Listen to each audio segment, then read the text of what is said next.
At my wedding, a woman walked in with 2 little kids and coldly declared that she was actually the groom's wife. Sounds like the plot of a viral Reddit post, right? Except it landed straight on my head. Guests were frozen with their mouths open, the band stopped playing, and me? I just wished life came with a skip ad button. Want to know how I managed to survive that chaos? Let me start from the beginning. If anyone ever asked me about the moment I truly believed I was living in a Netflix-style romance movie, it would have to be this morning.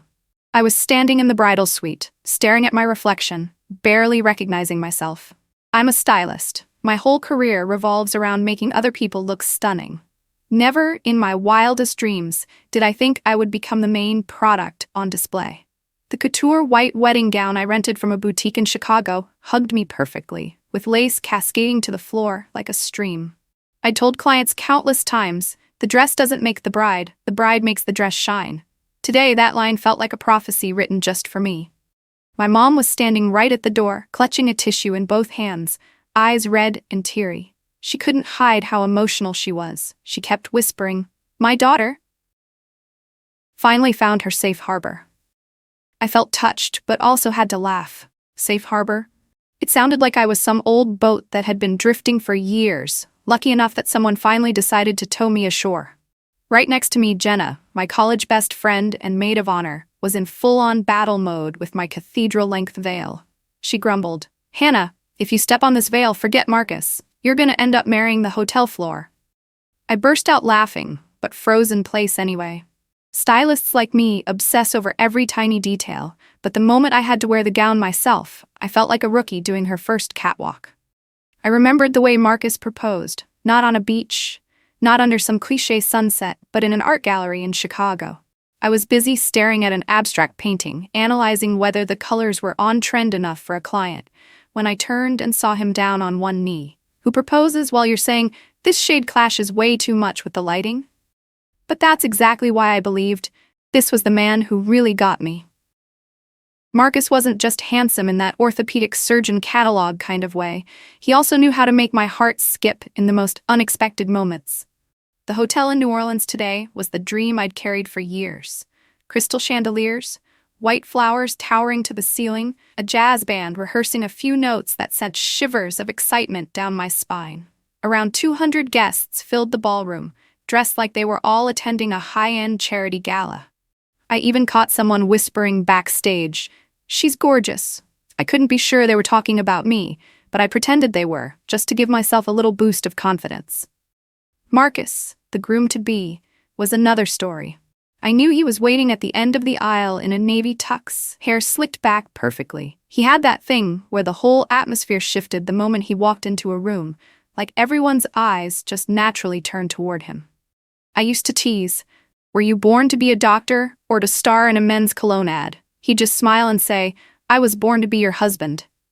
Cheesy as hell, but yeah, I melted on the spot. Jenna squeezed my hand and whispered, "Last chance to change your mind. Turn right, you're running away. Turn left, you're getting married. What's it gonna be?" I pretended to think it over. Running away sounds fun, but this dress cost a fortune to rent. Not wearing it would be such a waste. We both burst out laughing. Dear audience, do you think I was maybe a little too cocky?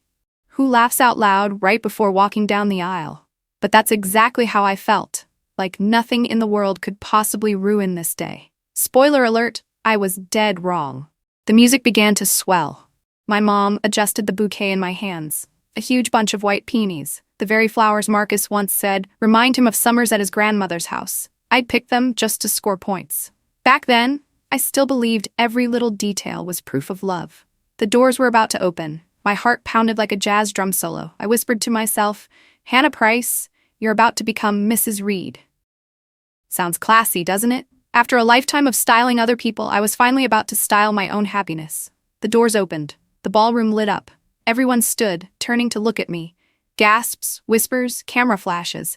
I locked my eyes straight ahead, where Marcus was waiting. He smiled and his eyes glimmered with what I thought was love.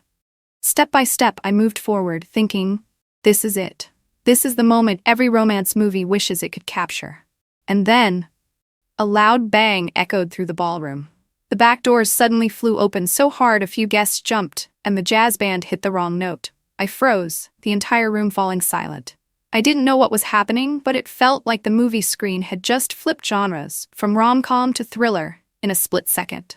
I stopped dead in the middle of the aisle, my heart still beating to the music while the band had already lost its rhythm from that crash. Every head turned toward the doors. And then I saw her. A woman. No evening gown, no glamorous makeup, just a light blue cotton dress, low heels, her hair hastily tied back. But what made my stomach drop weren't her looks, it was the two children with her. A boy, maybe 7, with messy black hair, and a little girl around 5, clutching her mother's hand tightly. The woman marched straight in, her eyes blazing like she owned the place. Then, in a voice loud enough for the entire ballroom to hear, she declared, "Marcus is my husband. These are our children." If anyone had been live streaming, they'd have thought they'd just caught the climax of some big-budget drama. Wedding guests gasped, whispers rippled through the crowd like waves. My mom turned to stone, her tissue slipping from her hand to the floor. I even heard an aunt in the middle row cry out, "Oh my God, no way!" And me? I just stood there, stunned in the middle of the aisle like a forgotten doll. I turned to Marcus, the man who, just seconds ago, was the center of my universe.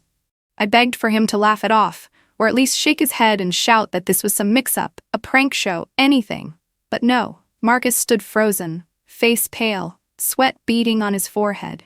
His lips moved like a fish out of water, but no sound came out. If this were a movie, the camera would have zoomed in tight so the audience could see every guilty drop of sweat on his face. I wanted to scream, "Marcus, say something," but my throat was locked tight. And then the woman stepped further into the center of the ballroom. "I'm Sabrina King," she announced. 3 simple words, heavy as a hammer. She looked straight at me, her voice steady, not a tremor in it. "Marcus disappeared from my family 2 years ago. He said he had to move to another city for long-term work. But the truth is, he's been here, building himself a brand new life."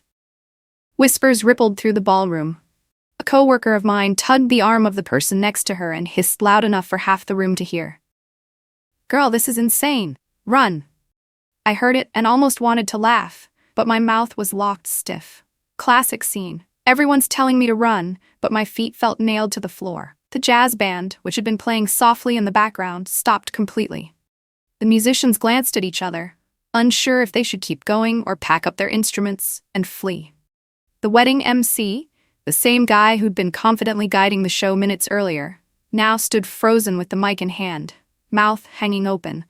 No clue what to say to save the moment. I scanned the ballroom. Guests pulling out their phones, some covering their mouths in shock, others secretly recording. I swear I even caught someone mutter, "If this goes on Reddit, it's going viral." That's when it hit me. If this really did end up on Reddit wedding horror, would people vote not the a-hole for me or roast me for being blind? What do you think? Be honest in the comments. Back to the present, the 2 kids were still clinging tightly to Sabrina. The boy looked so much like Marcus that I instinctively wanted to step back. The sharp chin, the brown eyes. A miniature copy. The little girl, Maya, clung to her mother's leg, but those wide round eyes carried the same brown shade. One look was all it took for me to know Sabrina wasn't lying.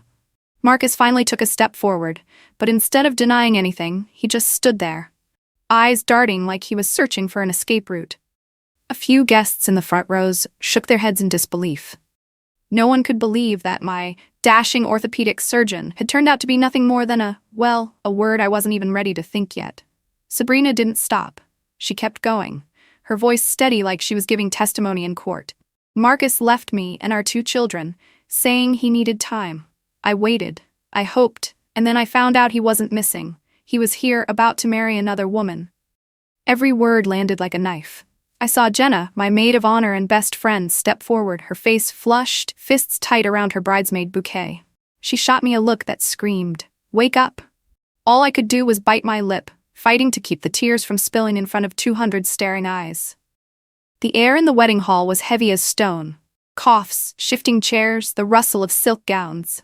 Guests whispered, some unable to hold back loud, "Oh my gods." I caught sight of my mom pressing a hand to her chest, eyes squeezed shut. I was terrified she might faint right then and there. And me? I just stood there in my white dress, bouquet trembling in my hands, staring at the man who was supposed to be my husband frozen in place, while a woman and 2 kids walked straight toward him. And I had only one thought. This wedding had officially turned into a nightmare. I thought a woman barging in with 2 kids and declaring the groom was her husband was dramatic enough to win Drama of the Year for my life. Turns out that was just the trailer. The real movie started right after. Sabrina stood in the middle of the ballroom, eyes locked on Marcus, and I realized I still hadn't hit the bottom of this shock pit. "He changed his name," she said, her voice ringing across the room. "In Chicago, he used a different last name, so I couldn't find him. It took me months to track him down." My head buzzed. Changed his name? Was this a wedding or a Netflix true crime special? Right then, a voice rose softly from the guest rows. Vanessa, my cousin, famous for gossiping faster than breaking news on Twitter, whispered to the person next to her, but loud enough for me to catch. "Oh my God, I remember now. She messaged me on Facebook 2 years ago asking for help, but I didn't believe her." I whipped around, eyes wide. "What do you mean?" I nearly shouted but swallowed it back, realizing 200 people were glued to this like it was a live show. Who needed Netflix when my life had just turned into a free movie screening? Just when I thought the bitterness had peaked, Sabrina kept going, her voice steady like she was reading straight from an indictment. "He hasn't paid child support for 2 years, not a single dollar. Meanwhile, he lied to his company, claiming he was single so he could get extra insurance benefits for his new fiancée." My jaw dropped, my heart racing, while the guests erupted into chaos. Gasps, whispers, people muttering, "No way," over and over. I spotted phones raised high, recording from every angle. And I swear I heard one young guy whisper, "This TikTok is gonna hit 1 million views easy." Then, a man in a gray suit, stern-looking, suddenly stood up. I recognized him as one of Marcus's colleagues, listed as a VIP guest. "She's telling the truth," he declared. He marked single on the medical paperwork. "I know because I'm the one who signed off on it." I almost laughed at how absurd it was. The whole thing felt like a courtroom scene, except it was unfolding in a luxury wedding venue, with flowers still smelling fresh and jazz music still. Well, never mind. The band had gone dead silent a long time ago. Right then, I heard a voice in my head. "Hannah, you're living in a daytime soap opera for bored housewives. Why hasn't anyone offered you the lead role already?" And dear audience, if you think I fainted or burst into tears like some fragile heroine, you're wrong. I was too busy noticing. Someone was live streaming without tagging me. Seriously? At least tag my name so I can get some extra followers. I nearly blurted it out, but managed to keep it inside. The whole ballroom felt like a fishbowl, with me shoved right into the center. Some people looked at me with pity, others with morbid curiosity, a few even chuckled in disbelief. It was like the full emotional menu had been laid out at once. Every sound around me felt amplified tenfold. The swish of silk dragging across the floor, the creak of chairs, the muffled sobs of children. And then I realized I'd crossed the line from utter shock into a whole new territory. Anger. I wasn't trembling anymore, and I wasn't frozen in place. A wave of heat surged through me. I took a deep breath, clenched the bouquet so tightly I thought the petals might fall off, and locked my eyes on Marcus. "Do you have anything to say?" My voice rang out sharp and clear, cutting through the air and silencing every whisper. The ballroom went dead quiet. You know those movie moments when everyone holds their breath, waiting for the next line? That was it. I stared straight into Marcus's eyes, the same man who once promised me the world, and now he looked like a mask had just been ripped clean off his face. And in that tense silence, it hit me. My wedding had just turned into the most public trial I'd ever witnessed in my life. After my voice cut through the silence and the ballroom froze, I knew I couldn't let things end with me just standing there like a wax figure. So, right after that wreck of a wedding, I sought out Sabrina. Honestly, at first I was furious. Who crashes someone else's big day, drags in 2 kids, and drops a nuclear bomb on a half-built happily ever after? But sitting across from her in a little diner outside the hotel, 2 untouched glasses of water between us, we pieced together the timeline and realized we were both just side characters in the play Marcus had scripted. Sabrina looked at me, eyes still swollen from crying, but voice sharp as a blade. "He didn't just betray you, he made me and my kids invisible for 2 years. I nodded, bitterly. I had planned to keep my attitude somewhere between, "Girl, don't get too friendly, I still hate you," and "Stay in your lane." But how do you hate someone who's just as broken as you are? And so, in the faint smell of French fries, an unlikely alliance was born. We got straight to business. There was no way Marcus was walking away clean from this mess. Sabrina went first, I'm filing for divorce, demanding child support, and going public about him abandoning his kids. And all I could think was, Queen move. As for me, I decided to sue Marcus for emotional fraud and financial deception. I mean, I had an entire wedding bill longer than my Netflix watch list, more than enough to count as evidence. But my favorite part? The Karma Public show. I wrote a long post on Reddit stories, titled something like, Reddit Wedding Horror. My groom already had a wife and kids, and I only found out at the wedding. Friends, strangers, news junkies, everyone dove in. The post spread faster than a 90% off coupon on Amazon Prime Day. Within hours, even local news outlets picked it up. Some of the headlines were so over the top, I had to laugh at my own disaster. The two-faced doctor. Or, bride turns plaintiff in just 24 hours. Meanwhile, Sabrina sent the paperwork to the medical board. And if you don't know, let me tell you. Medical boards in the US are stricter than a high school teacher catching a kid cheating on a test. Marcus was now staring down the risk of losing his license, which meant his years of career building could go straight down the drain. I wasn't exactly gloating, but okay, maybe I was gloating a little. Once the news started spreading, Marcus came to find me. And don't picture some dignified man standing tall. No, he was crying, voice cracking, begging for forgiveness, swearing he'd go back to his family, promising to make it right. I just sat there, staring, with one thought echoing in my head. If this were an audition for Pathetic Man of the Year, sorry buddy, you wouldn't even make it past parking lot check-in. Just when I was still fumbling for a response, an unexpected side twist hit. The voice didn't come from me, or even from Sabrina. It was Marcus's mother. She rose from her seat in the guest rows, her gaze sharp as a blade. She looked her son dead in the eye and spat out each word. You are no longer the son I once knew. The air in the ballroom froze solid. Everyone was stunned. Someone even let out an audible, "Oh my God." Me? I almost laughed, not because it was funny but because it was so wildly dramatic. It felt like my life had been pre-scripted by a Hollywood screenwriter. What do you think? If even your own mother turns her back on you, is there really any saving left? I swear, if this scene made it into a movie, Rotten Tomatoes would slap a 95% fresh rating on it. And just like that, from two betrayed women, we became allies. No wedding flowers, no jazz band, but united by one mission, to make Marcus taste real consequences for the first time in his life.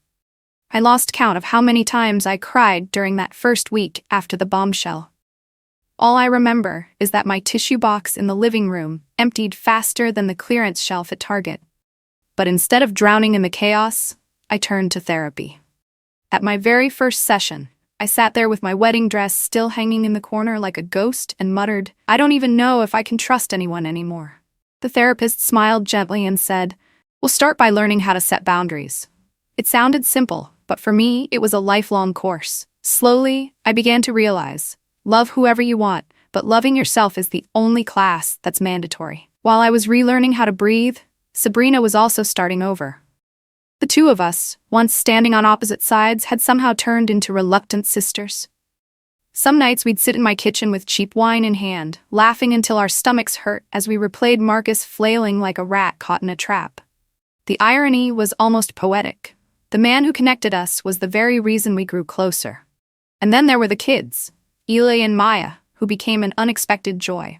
They started calling me Auntie Hannah.